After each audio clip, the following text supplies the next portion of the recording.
Wa qala subhanahu ya ayyuhalladzina amanu kutiba alaikumus syiyam kama kutiba alal ladzina min qablikum la'allakum tattaqun. Wa qala sallallahu alaihi wasallam fa inna asdaqal hadits kitabullah wa khairul hadi hadi Muhammadin sallallahu alaihi wasallam wa syarrul umuri muhdatsatuha fa inna kulla muhdatsatin fid din bid'ah. Amma ba'd. Jamaah yang dirahmati oleh Allah Subhanahu wa taala, para ikhwani dan akhwati rahimani wa rahimakumullah jami'an. Alhamdulillah, kita panjatkan puja dan puji syukur kita kepada Allah Tabaraka wa taala yang karena nikmat Allah tersebut kita bertemu dengan bulan Ramadan kembali. Karena nikmat Allah tersebut kita masuk ke dalam bulan yang paling suci, yaitu bulan suci Ramadan. Yang barang siapa selama di bulan suci Ramadan ini beribadah dan diterima oleh Allah Tabaraka wa taala, keluar dari bulan suci Ramadan, maka jaminannya adalah surganya Allah Subhanahu wa taala. Mudah-mudahan ibadah kita, amal ibadah kita semuanya, termasuk qiraatul Quran, qiyamul lail, salat tarawih kita, amal saleh, sedekah yang lain diterima oleh Allah Subhanahu wa taala. Amin, Allahumma amin. Kemudian jamaah yang dirahmati oleh Allah Subhanahu wa taala, kita sudah menjalani beberapa hari di bulan suci Ramadan. Mumpung masih di awal, tidak ada penyesalan di kemudian hari, karena penyesalan itu datangnya di belakang. Kalau datangnya di depan bukan penyesalan, akan tapi pendaftaran. Nah, penyesalan itu akan ada di setiap saat di akhir hayat kita. Penyesalan di bulan suci Ramadan nanti di yaumul akhirat kita akan ketahui. Makanya, mumpung belum menyesal, kita harus memperbaiki seluruh amal ibadah kita di bulan suci Ramadan. Ada beberapa hal yang membuat puasa kita sia-sia. Ingat, puasa kita sia-sia. Bukan puasanya tidak sah Bapak Ibu. Bukan apapun itu, yang berhak menilai sah atau tidak puasa itu bukan seorang hamba, akan tapi Allah Tabaraka wa taala yang menilai. Akan tetapi jangan sampai puasa kita itu membuat kita hanya merasakan haus dan lapar saja.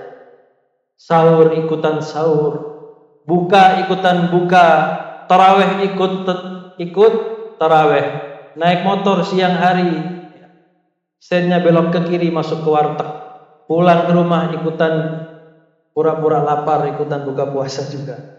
Ya, kalau kayak gitu bukan sia-sia lagi, Pak, batal dan tidak ada diganti, nggak bisa diganti. Yang tidak berpuasa tanpa alasan udzur yang syar'i tidak ada gantinya, kecuali bagi ibu-ibu yang haid atau laki-laki dan perempuan yang memang mempunyai udzur yang syar'i. Kemudian apa saja yang membuat pahala puasa kita ini sia-sia? Yang pertama adalah tidak ikhlas. Ibadah kita, salat kita, tarawih kita, qiraatul Quran kita, tahajud kita, tarawih kita, sedekah kita, kalau tidak ikhlas, abadan selamanya Allah tidak akan menerima amal perbuatan tersebut. Karena syarat diterimanya amal yang pertama adalah ikhlas. Hanya mengharapkan ridhonya Allah Subhanahu wa taala nanti. Tidak mengharap ridhonya manusia. Kapan ridho manusia kita bisa dapat? Ayo. Siapa yang bisa ridho 100% sama kita? Orang tua, anak, apalagi orang lain. Kalau kata orang Arab, ghayatun nas kalamun la tudrak. Ghayah, tujuannya manusia ngelihat kita itu kalamun nas, perkataannya manusia, ghayatun la tudrak. Sebuah tujuan yang tidak pernah akan kita sampai. Sudah bagus masih kurang aja. Sudah bagus masih kurang aja, enggak ada. Makanya kalau kita hidup ingin mencari ridho manusia, mending tidak usah hidup. Cukup kita cari ridhonya Allah Subhanahu wa taala. Kalau Allah sudah ridha dengan hambanya, maka tidak peduli dengan orang-orang yang lain. Nggak ada maksud dan nilai apapun ridhonya manusia. Maka dari itu, puasa itu harus ikhlas. Karena syarat diterima amal ibadah yaitu pertama ikhlas, yang kedua adalah mencontoh perbuatannya Rasulullah sallallahu alaihi wasallam. Maka dari itu banyak ulama-ulama, banyak para dai-dai yang menyatakan dalam sebuah hadis yang sahih, yang ini sudah semua kita dengar. Rubba sha'imin laisa lahu min siyamihi illa al-ju'i wal atas. Berapa banyak orang yang berpuasa hanya mendapatkan rasa haus dan lapar saja. Gak ada nilainya, gak dapat pahala dari Allah Subhanahu wa taala. Karena puasanya tidak ikhlas, takut dengan orang tua. Takut gak enak sama teman-teman saya semuanya Masya Allah aktif di masjid 5 waktu, masa saya di warteg gitu kan. Itu tidak ikhlas. Nah ini berpuasa dipaksa karena tidak ikhlas karena Allah Subhanahu wa taala. Kemudian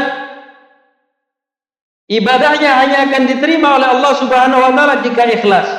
Demikian pula puasa, termasuk keutamaannya. Banyak keutamaan puasa. Kan tapi tidak bisa kita sebutkan satu persatu. Hanya satu hadis yang sangat masyhur. Man shoma Ramadanan imanan wa ihtisaban.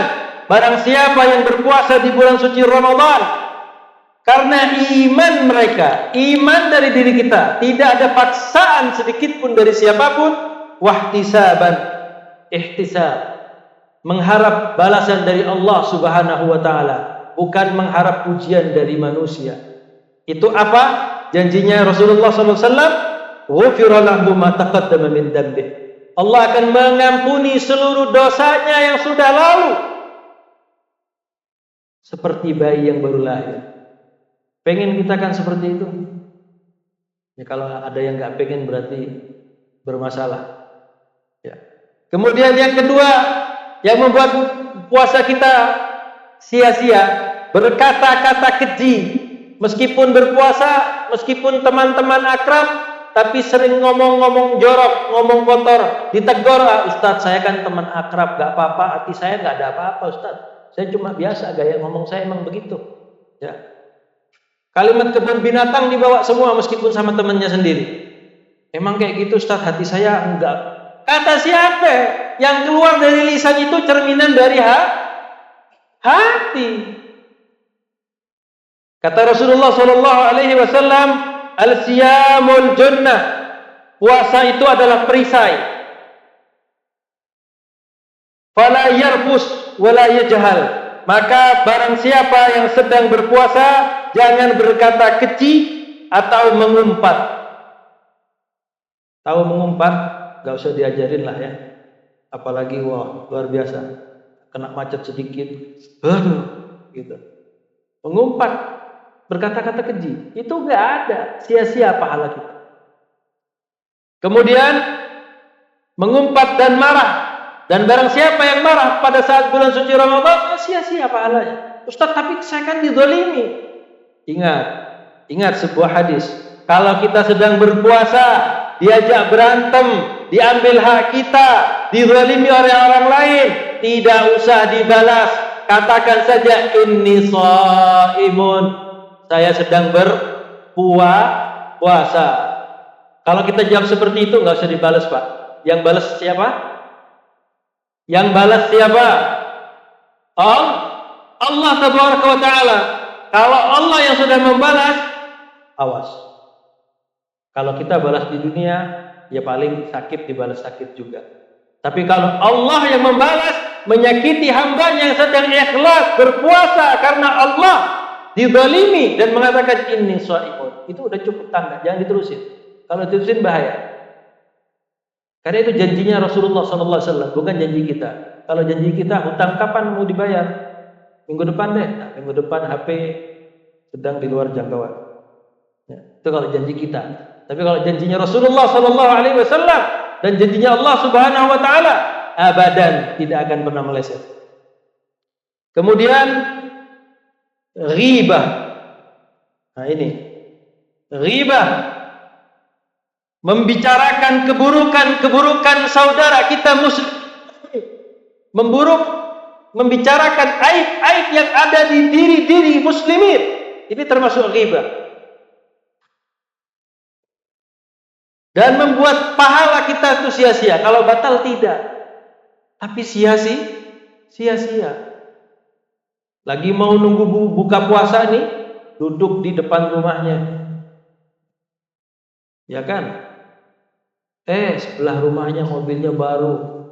Plat nomornya bawahnya ada warna birunya. Wah, itu mobil. Itu kayaknya kredit riba itu kayaknya. Wah. Mending kalau duduk tunggu buka, nggak usah di luar, di dalam rumah. Ya. Ngabuburit, nggak ada manfaatnya ngabuburit. Kanan, kiri, depan, belakang, aurat semua yang nampak. Mending di rumah. Betul? Betul? Iya. Ngabuburit gak manfaat. Gak ada manfaatnya. Kanan kiri ngelihat bupati buka paha tinggi-tinggi. Terus begitu mau ngaku puasa, bangga. Wah, iya billah. Kebiasaan-kebiasaan seperti itu tinggalkan. Fokus. Dan Al-Qur'anul Karim ini saya minta tolong, jangan cuma dibaca ketika di bulan suci Ramadan. Hatam, 1 hari 1 juz. Setelah bulan suci Ramadan, terletaknya di atas lemari rumah kita kembali. Ini adalah wahyunya Allah Subhanahu wa taala yang baqin, yang ada sampai kiamat nanti. Semua mukjizat Allah, semua mukjizatnya Nabi itu hilang. Ada yang pernah lihat tongkatnya Nabi Musa? Gak ada, lenyap. Semua mukjizatnya Nabi lenyap. Ya kalau ada yang pengajian bawa ini tongkat Nabi Musa sambil dicium-cium, dapat dari mana? Beli di Shopee apa? Ya. Bohong. Mukjizat yang ada sampai sekarang Al-Qur'an Karim. Al-Quran mukjizatnya Nabi siapa? Nabi kita, Sayyidul Anbiya wal Mursalin, Muhammad ibn Abdullah sallallahu alaihi wasallam. Dan ini adalah kalamullah. Ketika kita membacanya berarti kita membaca kalamullah. Dan ketika masuk ke dalam hati kita akan lembut, Bapak Ibu. Kemudian ghibah, ya. Dalam sebuah hadis yang dalam surat Al-Hujurat, Allah Subhanahu wa taala berfirman, Al-Hujurat ayat ke-12, dan janganlah sebagian kamu menggunjing sebagian yang lain. Karena apakah suka kalian di antara kamu memakan daging saudaranya sendiri? Ibarat kata kita makan bangkai saudara kita sendiri. Jangankan bangkai, Bapak Ibu. Ayam yang masih ada merah-merahnya saja kadang kita jijik. Apalagi bangkai saudara kita sendiri yang kita makan. Itu yang diumpamakan oleh Allah Subhanahu wa taala terhadap orang-orang yang ghibah. Kemudian berdusta, berbohong. Itu tidak membatalkan puasa, akan tapi membuat puasa kita sia-sia.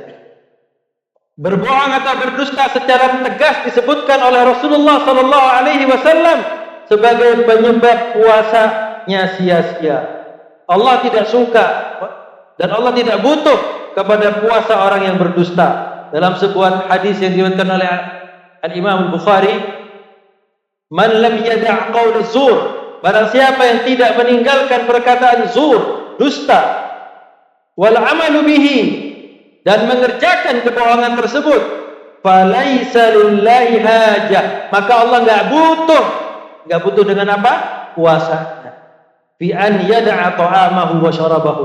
Dia sudah meninggalkan makannya, minumnya, kan tapi berkata dusta dan mengerjakan sebuah hal yang dusta, kata Allah enggak butuh sama puasa.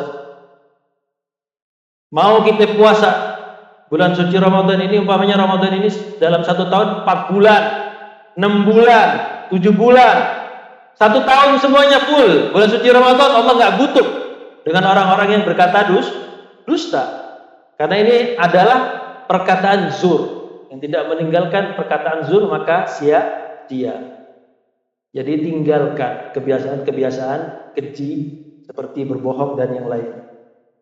Kemudian fitnah, saling memfitnah satu sama lain yang belum tentu kebenarannya. Meskipun benar juga tidak bisa kita sampaikan di depan orang lain, Bapak Ibu. Karena seorang muslim mempunyai hak yang harus kita jaga. Seorang muslim mempunyai kehormatan yang harus kita jaga juga.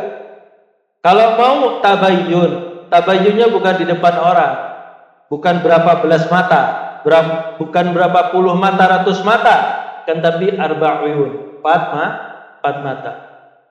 Tapi kalau fitnah berbahaya, sangat berbahaya. Karena fitnah itu lebih kejam daripada pembunuhan. Ya, fitnah itu lebih kejam. Satu, efeknya kepada orang yang terfitnah bisa mungkin kalau kita lihat dari pekerjaan bisa dipecat dari pekerjaannya. Kalau kita lihat dari masyarakat bisa dikucilkan, bisa stres, bisa kena mentalnya. Gak semua orang mentalnya kuat. Kalau dibunuh ya udah selesai. Ya tinggal tegak hukum Islam apa tidak. Al-ainu bil ain, mata dibalas mata, nyawa dibalas nyawa. Itu fitnah membuat puasa kita sia-sia. Kemudian korupsi. Korupsi ini yang tidak bisa susah dihilangkan. Dananya sekian dipotong. Oh kan ada dana ini sekian, dibilang sekian. Itu Allah Subhanahu wa taala menganggap sia-sia pahala puasa orang yang korupsi, orang yang dusta, dan orang yang disebutkan seperti tadi berkata kecil, kemudian riba dan yang lainnya. Kemudian jamaah yang dirahmati oleh Allah Subhanahu wa taala, maksiat yang lainnya, maksiat itu banyak. Seluruh kemaksiatan bisa menjadi penyebab puasa kita menjadi sia-sia karena kita perlu waspada dan bermujahadah. Karena puasa ini adalah ibadah apa? Satu, ibadah badan. Kita nahan lapar itu ada di perut. Di badan kita ini kita tahan ibadah. Kemudian ibadah pikiran. Jangan piktor. Jangan pikiran kotor, dijaga. Ibadah badan, ibadah pikiran, dan ibadah hati. Jangan sampai kita mengotori hati kita dengan hal-hal yang buruk.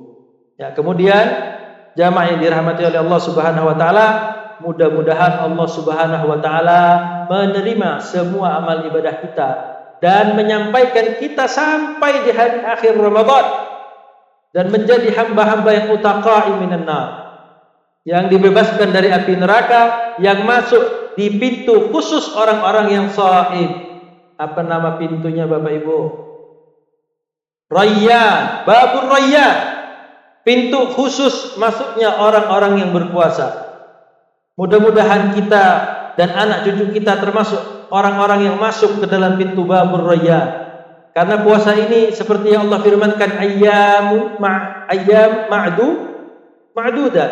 Hari yang bisa dihitung. Kalau enggak 29 ya 30. Tapi kalau kita efektif 30 hari, 29 hari di bulan Ramadan ini lebih baik daripada berapa bulan? 1000 bulan. Bahkan amal kebaikan kita itu Allah lipat gandakan. Karena gak ada yang tahu orang yang puasa, Pak. Kalau kita keluar naik motor ada yang tahu, oh fulan puasa. Ada. Kecuali oh anak saya, oh istri saya, oh suami saya ya tahu. Tapi kalau orang lain tahu nggak? Ya, sen ke kiri masuk warteg, pulang ke rumah pura-pura lemes. Ada yang tahu? Nggak tahu. Kalau sholat tahu, semua orang melihat. Karena puasa itu untukku, kata Allah Subhanahu wa taala, dan aku yang ajzi bihi. Aku yang akan memberikan pahalanya. Yang aku yang akan menentukan, kata Allah Subhanahu wa taala, pahala orang-orang yang berpuasa. Karena puasa nggak nampak. Pura-pura lemas. Enggak sahur, Ustaz. Enggak sahur, Pak. Pura-pura batuk. Pura-pura flu, pura-pura muntah, ya. Banyak loh. Oh, anak-anak kecil nih biasanya. Kok tahu Ustaz? Ya dulu Anda begitu. Ya bercanda ya, jangan terlalu serius. Jadi seperti itu. Mudah-mudahan kita diberikan keselamatan oleh Allah Subhanahu wa taala dan menjadikan Ramadan ini bukan Ramadan terakhir bagi kita. Mudah-mudahan di tahun depan Allah masih memberikan kepercayaan umur kepada kita sehingga kita bisa masuk di bulan suci Ramadan di tahun depan.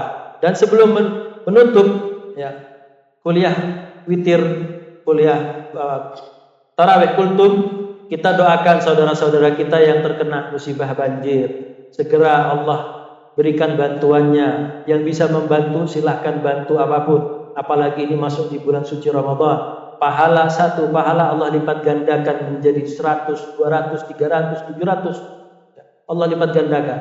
Ya, mudah-mudahan sabar menghadapi banjir yang menimpa saudara-saudara kita.